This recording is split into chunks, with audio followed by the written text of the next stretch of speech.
Olá, eu sou sua amiga em Jesus. Vamos hoje para mais uma reunião entre você, eu e Jesus. Eu gostaria hoje de falar sobre o famoso galardão. Existem muitas pessoas ainda que não entendem. Mas antes temos que falar os nomes do Senhor e as suas finalidades. Deus cuida do seu povo quando ele sofre. O nome desse Deus é Yahvé. O Senhor está presente e acessível, perto dos que invocam por livramento, perdão e orientação. Deus adverte, mas no final julgará aqueles que perseguem seu povo. O nome desse Deus é Jeová Tsidkenu. O Senhor é nossa justiça. Deus dará vitória ao seu povo. O nome desse Deus é Jeová Roi. O Senhor é nosso pastor. No capítulo 10 de João, do versículo 10 ao 11, diz assim: o ladrão não vem senão a roubar, a matar e a destruir. E eu vim para que tenham vida, e a tenham com abundância. Eu sou o bom pastor dá sua vida pelas ovelhas. Em toda a Bíblia, nunca houve algum relato que Deus perdeu alguma batalha. É só ter fé e o mundo espiritual começará a se movimentar. O nome desse Deus é Jeová Sabaote, o Senhor dos Exércitos, também conhecido como General dos Generais.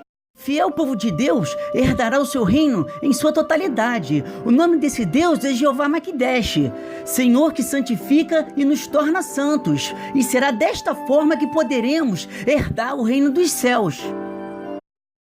Entendemos que a fé, as obras e o galardão estão entrelaçadas. Resumindo, uma completa a outra, não podendo separar uma da outra. Podemos observar que Paulo, um dos discípulos de Jesus, pediu por 3 vezes a Deus para que a sua ferida da alma fosse curada. Mas em 2 Coríntios capítulo 12, versículo 9 diz assim: mas ele me disse: minha graça é suficiente para você, pois o meu poder se aperfeiçoa na sua fraqueza. Portanto, eu me gloriarei ainda mais alegremente em minhas fraquezas, para que o poder de Deus repouse em mim. O livro de Tiago, capítulo 2, versículo 26, diz assim: assim como o corpo sem espírito está morto, também a fé sem obra está morta. No livro de Gênesis, capítulo 15, versículo 1, diz assim: depois dessas coisas, o Senhor falou a Abraão numa visão: não tenha medo, Abraão, eu sou o seu escudo, grande será a sua recompensa. Aqui o Senhor fala do galardão para Abraão. Em Isaías, capítulo 40, versículo 10, diz assim: o soberano Senhor vem com poder, com seu braço forte ele governa. A sua recompensa com ele está, e seu galardão o acompanha. Aqui podemos ver nitidamente que o Senhor fez promessas a Isaías, na qual só poderemos tomar posse também se tivermos a fé que leva a fidelidade para com Deus, e depois a melhor promessa, que é o de vida eterna junto aos seus galardões. Em Mateus capítulo 5, versículo 12 diz assim: alegrem-se, porque grande é a recompensa de vocês nos céus, pois da mesma forma perseguiram os profetas que viveram antes de vocês. Mais uma vez o Senhor alerta para a fé seguida das boas obras, e será isso todo um diferencial, o galardão no reino dos céus.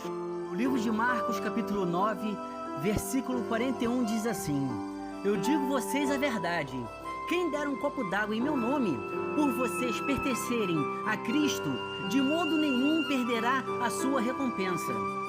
Neste versículo, o Espírito Santo ensina as pessoas a respeitarem a posição que Deus colocou os seus servos, dizendo melhor: aquele que trata com o servo de Deus é o próprio Deus.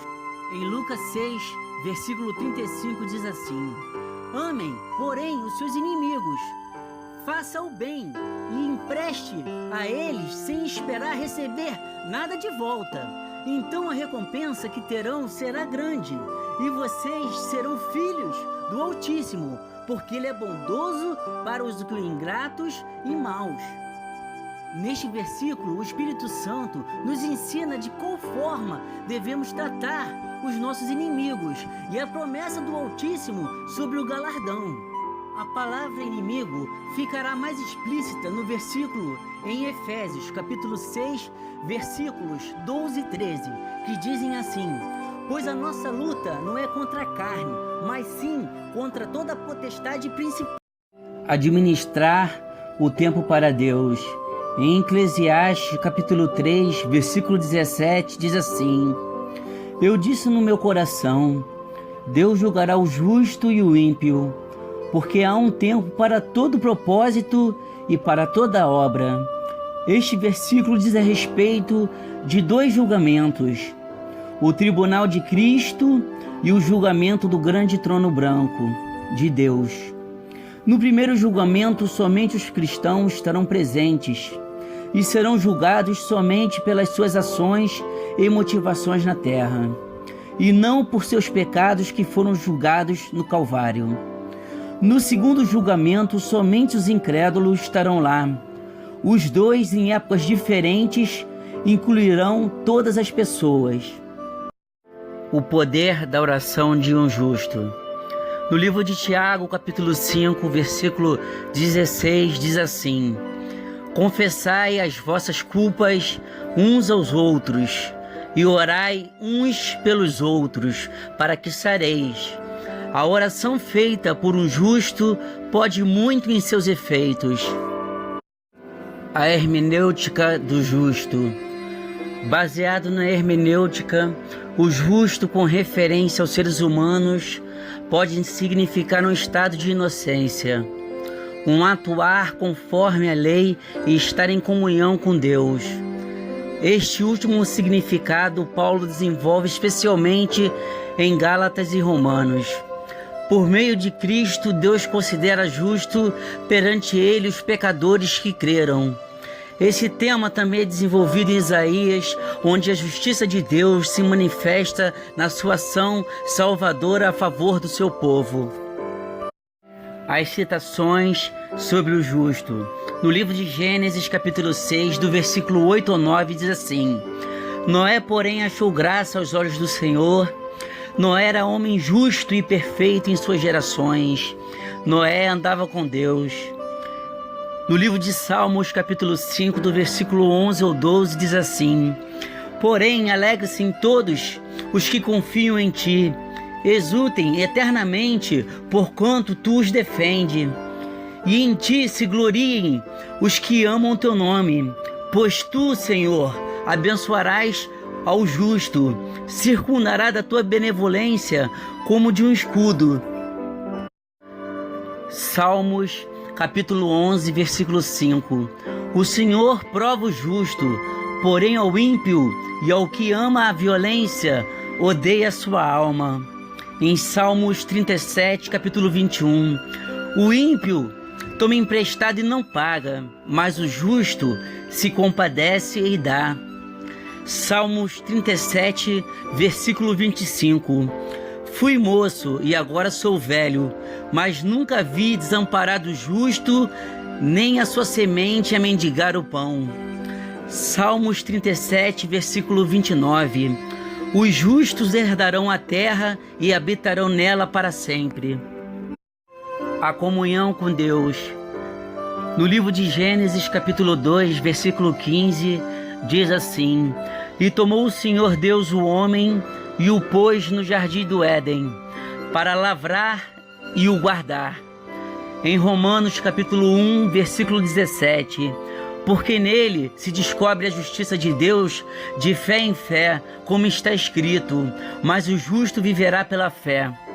Em Romanos, capítulo 3, versículo 25 ao 26, diz assim: Deus o ofereceu como sacrifício para perdoar mediante a fé pelo seu sangue, demonstrando a sua justiça. Em sua tolerância havia deixado impunes os pecados anteriormente cometidos, mas no presente demonstrou a sua justiça, a fim de ser justo e justificador daquele que tem fé em Jesus. O pedido de um justo. Em Filemão, no capítulo 1, do versículo 8 ao 10, diz assim: Por isso, mesmo tendo em Cristo plena liberdade para mandar que você cumpra o seu dever, prefiro fazer um apelo com base no amor. Na citação com base no amor, aqui revela a maneira como o apóstolo Paulo conduz e a todo cristão quanto a isso. Eu, Paulo, já velho e agora também prisioneiro de Cristo Jesus, apelo em favor de meu filho Onésimo, que gerei enquanto estava preso. Ei, meu filho Onésimo, essa é a primeira vez que o nome desse homem é mencionado, embora ele seja o motivo da carta. Sendo ele propriedade de Filemon, tinha fugido do seu dono para Roma numa distância de 1.500 quilômetros. E esse era um crime muito sério. Depois de chegar em Roma, esse escravo fugitivo, Onésimo, havia entrado em contato com Paulo, tendo entregado seu coração a Cristo. Em Filemon, no primeiro capítulo, do versículo 11 ao 14, diz assim: ele antes era inútil, mas agora é útil, tanto para você quanto para mim. Porque não conhecia o Senhor, Onésimo não havia prestado um bom serviço a Filemon. Aqui neste versículo 11, apresenta o que só Cristo pode fazer: o inútil se tornar útil. Mandou-o de volta a você, como se fosse o próprio coração. Onésimo estava voltando para casa e de fato entregando-se, que é o que deveria fazer uma vez aceitado Jesus Cristo. A súplica de Paulo feita a Filemon, que recebe de volta o seu antigo inútil e agora recebe o novo homem útil, na expressão como o seu próprio coração, é o mesmo como se fosse como meu filho. Deus deseja que desfrutemos do nosso trabalho.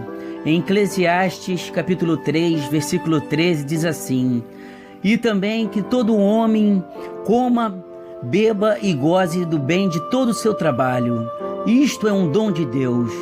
Comer, beber, trabalhar e desfrutar disso indica que o trabalho legítimo é obrigação do homem, mas não é o fim e nem o propósito de sua existência.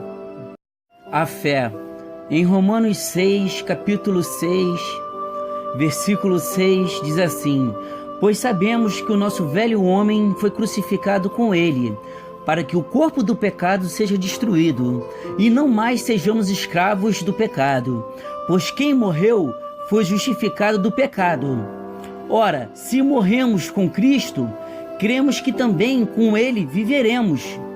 Em Romanos 6, versículo 11, diz assim: da mesma forma, considerem-se mortos para o pecado, mas vivos para Deus em Cristo Jesus. Os frutos do Espírito. Quando entregamos nossas vidas a Deus, nosso Senhor, e nos mantemos longe do pecado, iremos desfrutar dos frutos do Espírito. No livro de Gálatas, capítulo 5, do versículo 22 ao 25, diz assim: mas o fruto do Espírito é amor, alegria, paz, paciência, amabilidade, bondade, fidelidade, mansidão e domínio próprio. Contra essas coisas não há lei. Os que pertencem a Cristo Jesus crucificaram a carne com suas paixões e os seus desejos. Se vivemos pelo Espírito, andemos também pelo Espírito. As obras da carne. Quando não temos vida com Deus, sempre andaremos nos caminhos enganosos e não teremos uma vida totalmente restaurada. Temos que amargamente viver junto com as obras da carne. No livro de Gálatas, capítulo 5, do versículo 19 ao 21, diz assim: ora, as obras da carne são manifestas: imoralidade sexual, impureza, libertinagem, idolatria, feitiçaria, ódio, discórdia, ciúmes, ira, egoísmo, dissensões, facções, inveja, embriaguez, orgias e coisas semelhantes. E eu os advirto que os que praticam essas coisas não herdarão o reino de Deus. A cereja do bolo. Mas é só para aquele que tem vida fiel com Deus, a promessa de vida eterna. Em 1 João capítulo 2, do versículo 24 ao 25, diz assim: quanto a vocês, cuidem para aquilo que ouviram desde o princípio permaneça em vocês. Se o que ouviram desde o princípio permanecer em vocês, vocês também permanecerão no Filho e no Pai. E esta é a promessa que ele nos fez, a vida eterna. A importância da palavra de Deus. Em 2 Timóteo, capítulo 3, do versículo 15 ao 17, diz assim: porque desde criança você conhece as sagradas escrituras, que são capazes de torná-lo sábio para a salvação, mediante a fé em Cristo Jesus. Toda a escritura é inspirada por Deus e útil para o ensino, para a repreensão, para a correção e para a instrução na justiça, para que o homem de Deus seja apto e plenamente preparado para toda boa obra. A importância da oração. No livro de Tiago, capítulo 5, do versículo 15 ao 18, diz assim: e a oração da fé salvará o doente e o Senhor o levantará. E se houver cometido pecados, serão perdoados. Confessai as vossas culpas uns aos outros e orai uns pelos outros, para que sareis. A oração feita por um justo pode muito em seus efeitos. Elias era homem sujeito às mesmas paixões que nós, e orando pediu que não chovesse por 3 anos e 6 meses, e não choveu sobre a terra. E orou outra vez, e o céu deu chuva, e a terra produziu o seu fruto. A oração da fé é simplesmente o fato de Deus ouvir a oração e responder. E na parte, a oração da fé salvará o doente, revela a cruz sendo o meio de tudo, e é o Espírito Santo que efetua isso.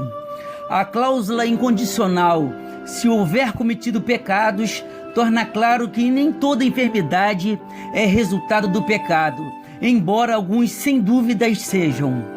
Sendo o caso, o Senhor tanto curará como perdoará com base na fé. No versículo citado, sobre o grande profeta Elias, que foi arrebatado em vida por Deus, numa carruagem de fogo e que está sujeito às mesmas paixões, foi dito desta maneira sobre Elias pelo Espírito Santo, para que saibamos o que está ao alcance de Elias também está ao nosso alcance.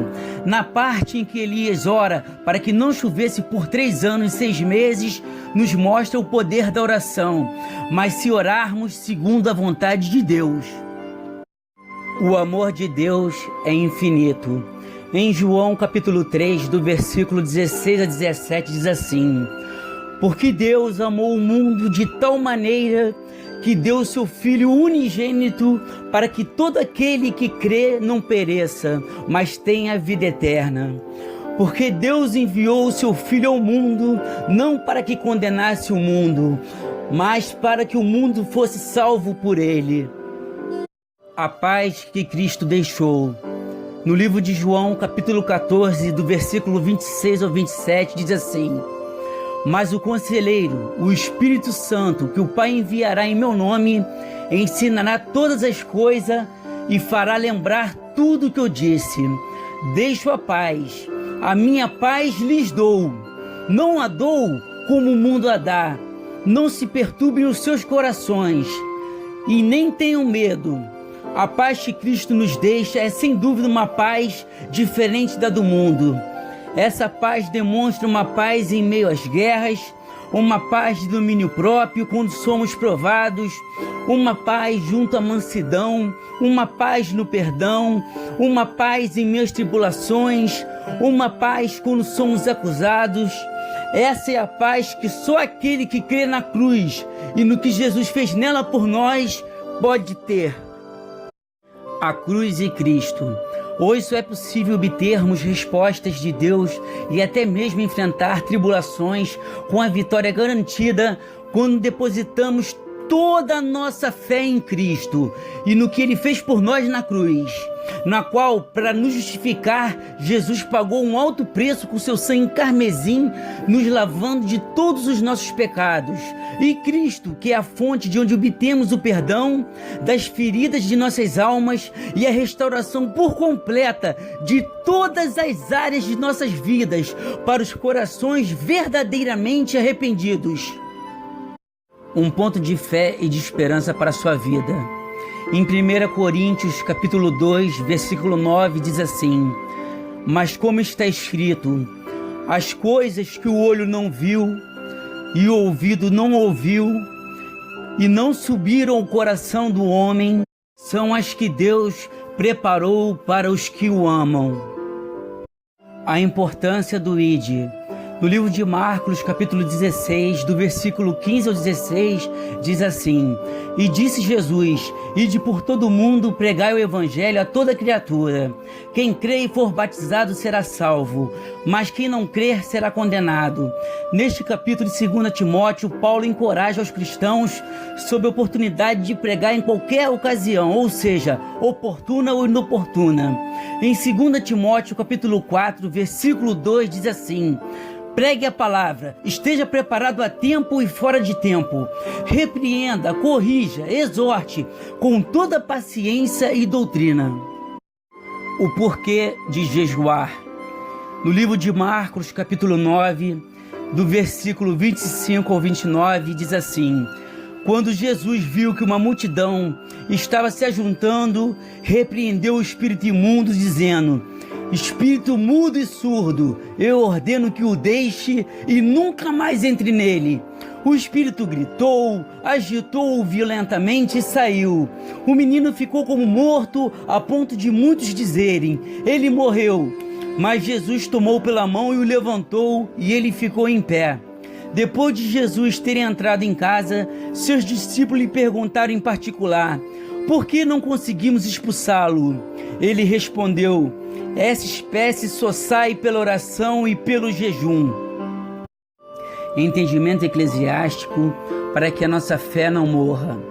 Apesar de muitas das vezes no templo praticarmos o ato da boa vizinhança e querermos agradar ao pastor ou ao padre, temos que ter a convicção de que o cordão umbilical deve estar somente ligado na cruz e no que Jesus fez nela por nós.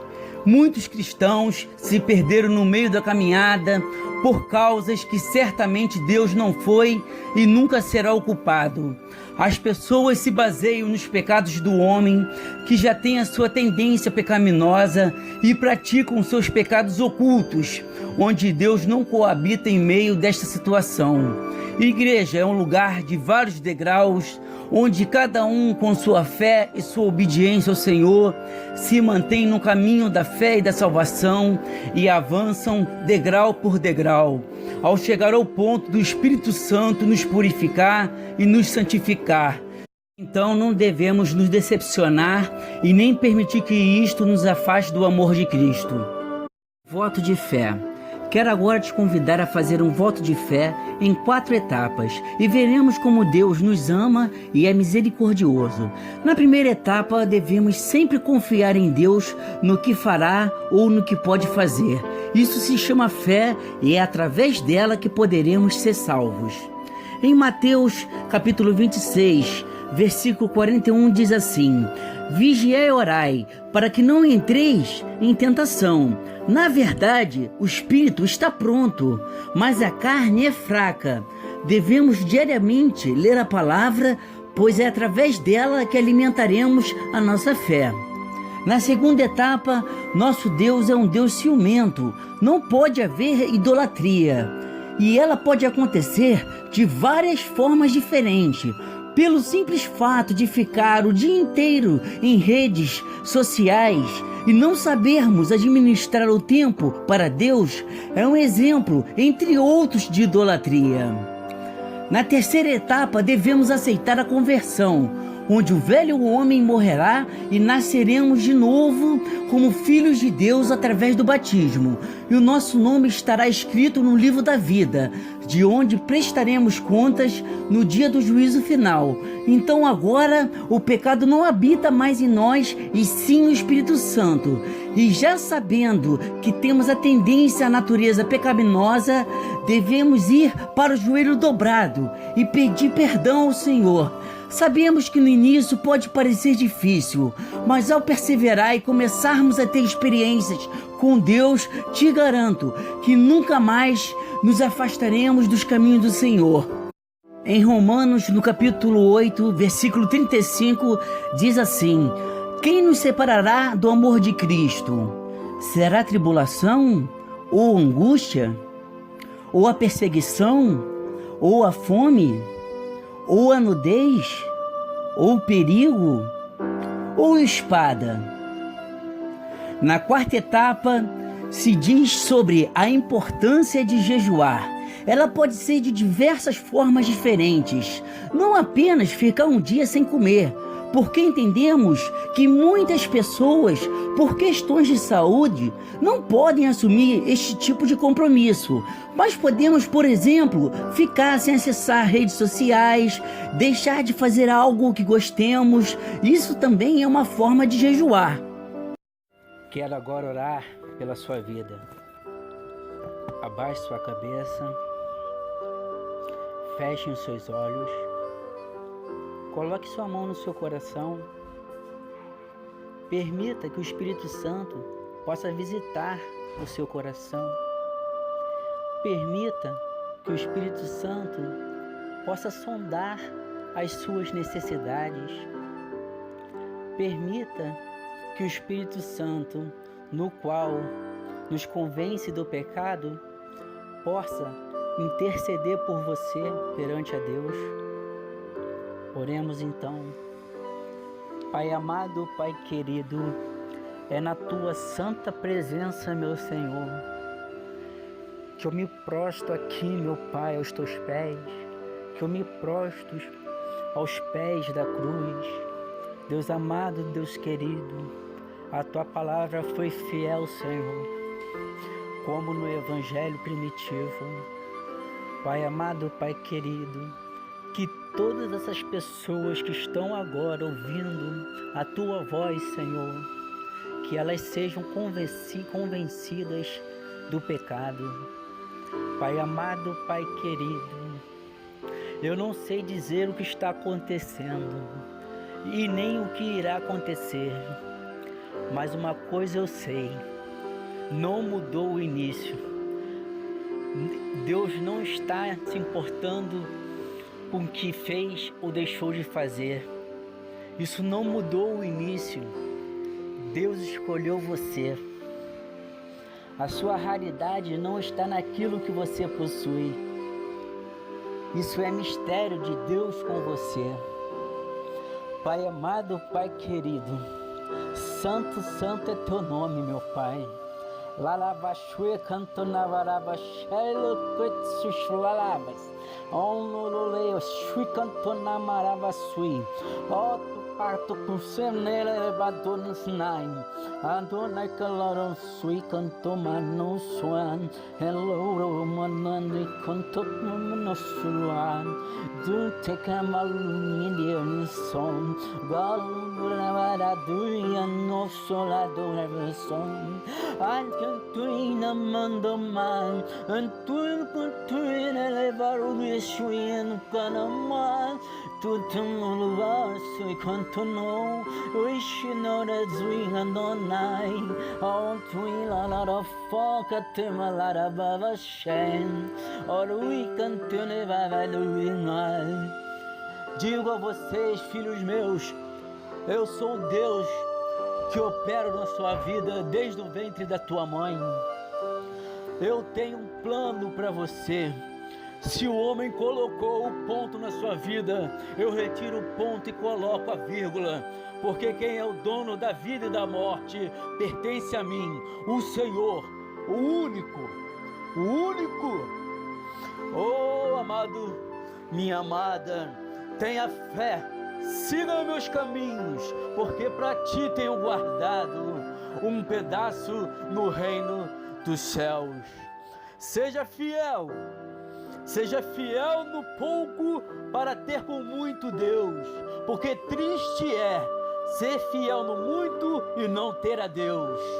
Então, Senhor, eu te peço agora, em nome de Jesus Cristo, que essas pessoas que estão aí, que elas possam ser completamente restauradas, saradas de todas as feridas das almas dela, porque, Senhor, é o Senhor do livramento, da cura e da libertação. Essas pessoas que estão aí já devem estar cansadas de procurar neste mundo por alegria. Já tiveram decepções, traições, enganos passadas para trás. Mas sabemos, meu Pai, que viver no teu mundo é morrer para o mundo. Viver o reino de Deus é morrer para o mundo. Porque aquele que vive perante nos caminhos do Senhor terá também tribulações. Mas Deus nunca nos tira da batalha. Ele nos livra na batalha. Ai, canto maravachabelororavassai, canto navachui, canto malararavassam, outoi canto maravalavachabelabarassui, canto mai, anduz bué, canto massui, ai, lantomaram sua. Sobe o clamor, povo de Deus, abra sua glória, boca, dá um glória a Deus o mais alto que você puder. Vamos reavivar juntos. Ai, tu cantou malava chui, cantou malava da sua, cantou e cantou malava das, cantou manogama sua. Lai cantava sui, não marabadava chevelo mansuel. I can't meet a lion on night, to yonder Archangel Miguel, Arcanjo Miguel, and no some have found. Oh, Deus amado, Deus querido, eu estou aqui, meu Pai, na tua presença, Senhor, nunca vou te abandonar, meu Pai. Dá essas pessoas um espírito inabalável, Senhor, que se porventura alguma delas se desvinharem dos teus caminhos, que o Senhor possa dar a mão e trazê-la de volta. Porque eu me lembro que estavam os seus discípulos todos na água dentro de um barco e caiu uma tempestade muito grande e todos ficaram muito assustados e viram o Senhor de longe e te confundiram com o fantasma. Mas Pedro viu que era o Senhor. Os olhos espirituais de Pedro estavam abertos. Na dos outros estavam abertos os olhos carnais, porque sentiam medo. Aquele que confia em Deus não pode ter medo, não pode desconfiar. E Deus, Jesus, chamou a Pedro a caminhar sobre as águas. E ele caminhou. Ao chegar ao ponto da sua fé esmorecer e ele começar a afundar, ele esticou o braço e Jesus pegou, levantou e botou ali e lhe disse: homem de pequena fé, assim somos nós, homem de pequena fé, somos dependentes em tudo de ti, meu Senhor. Deus amado, Deus querido, te colocamos no leme do nosso barco. Só queremos entrar onde o Senhor entrar primeiro. Seja na nossa família, nos nossos amigos, nos nossos empregos, nos nossos passeios. Que o Senhor sempre esteja na frente, meu Pai, para nos guardar, para nos dar livramento, cura e libertação. E assim te agradeço no nome de Jesus.